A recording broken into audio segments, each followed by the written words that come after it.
Welcome to my channel Lanka home kitchen. இன்றைக்கு நான் வெள்ளைப்பூண்டு சின்ன வெங்காயம் குழம்பு செய்ய போகிறேன். வாங்க நம்ம வீடியோக்குள்ளே போய் எப்படி செய்யலாம்ன்றதை காட்டுறேன். வீடியோக்குள்ளே போக முந்தி என்னோடய சேனலை மறக்காமல் லைக் பண்ணுங்கள், ஷேர் பண்ணுங்கள், சப்ஸ்கிரைப் பண்ணிக்கொள்ளுங்க. வாங்க இப்போ வீடியோக்குள்ளே போகலாம். இப்போ நான் அடுப்பில் சட்டியை வச்சு எண்ணெய் சேர்த்துருக்கேன். அதோட சீரகம்,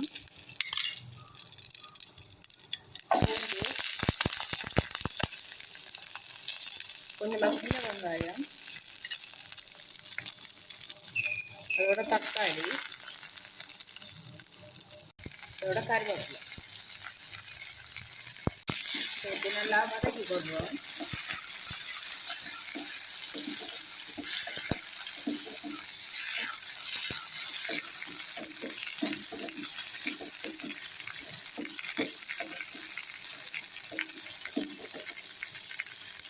இந்த வெங்காயம், தக்காளி, வெள்ளைப்பூண்டு இது வந்து நல்லா வதங்கி வர இந்த டைமில் அடுப்பு ஆஃப் பண்ணிட்டு நான் இது இறக்கி கொஞ்சம் ஆற விடப்புறேன். ஆற வச்சுட்டு இதை ஒரு மிக்ஸி ஜாருக்கு மாற்றி இதை நல்லா பிளெண்ட் பண்ணி எடுக்கப்புறேன். நான் இதெல்லாம் வந்து ஒரு பிளேட்டுக்கு மாற்றி ஆற வச்சிருக்கேன். அப்படியே இதை ஒரு மிக்ஸி ஜாருக்கு மாற்றுவேன். கொஞ்சமாக தண்ணி சேர்த்துக்கொள்கிறேன். நான் இதை அரைச்சி வச்சிருக்கேன். இந்த பதத்துக்கு அரைச்சமாண்டா ஓகே. சரி, இப்போ வாங்க சமைப்போம். இப்போ பாருங்க, சட்டியை சூடாக்கி அதில் கொஞ்சமாக எண்ணெய் சேர்த்திருக்கேன். எண்ணெய் சூடாகுது, கடுகு சேர்க்கேன் வருது. நான் கொஞ்சமாக சீரகம் சேர்க்கேன். என்னோட அரைக்கிறதுக்கு நம்ம ஏற்கனவே சேர்த்திருக்கேன் சீரகம். அதோட பூண்டோட வெங்காயம்,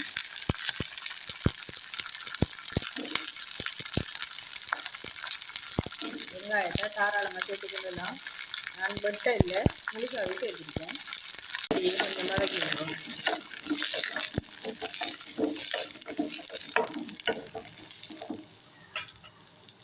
கருவேப்பிலையும் ஒரு பை போட்டுக்கணும். இது இப்போ பார்த்தீங்கன்னா நல்லாவே 5 நிமிஷம் நல்லா வதக்கி கொண்டுருக்கு. இப்போ இந்த டைமில் நான் மஞ்சள் தூள் சேர்த்துக்கொள்கிறேன். 2 டேபிள் ஸ்பூன் கறித்தூள் சேர்க்குறேன்.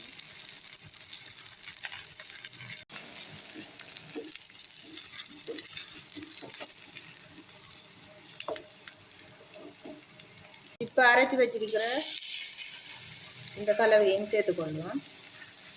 அரிசியை தண்ணி ஊற்றி நல்லா கழுவி அதையும் சேர்த்துக்கொள்கிறேன். சேர்த்து நல்லா அப்படியே கலந்து விடுறேன். கறி நல்லா திக்காக இருக்கு பாருங்க. சேர்த்துக்கொள்கிறேன்.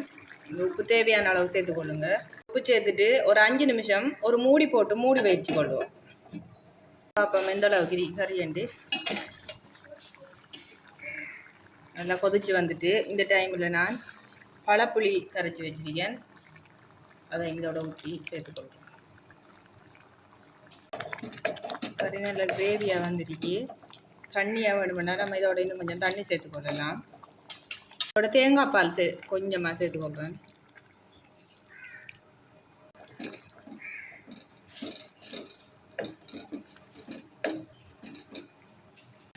கறி இப்போ நல்லாவே கொதிக்குது, நல்லா பபிள்ஸ் வருது. இப்போ இந்த டைமில் நம்ம அடுப்பு ஓ பண்ணி வைப்போம். ஓ பண்ணி வச்சுட்டு அப்படியே மூடி போட்டு மூடி வச்ச மாட்டா ஒரு 2 நிமிஷத்தில் அப்போ அடுப்பை விட்டு இறக்கணும் மாட்டா. சரி, இப்போ நம்ம மூடி வைப்போம். பூண்டு குழம்பு யாருக்கெல்லாம் விருப்பம்ண்டு மறக்காமல் கமெண்டில் சொல்லுங்கள்.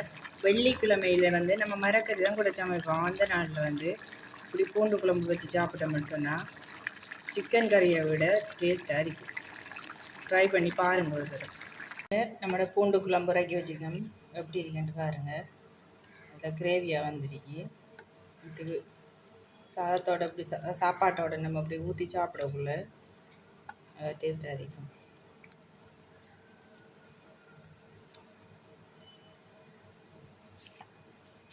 சரி, ஓகே.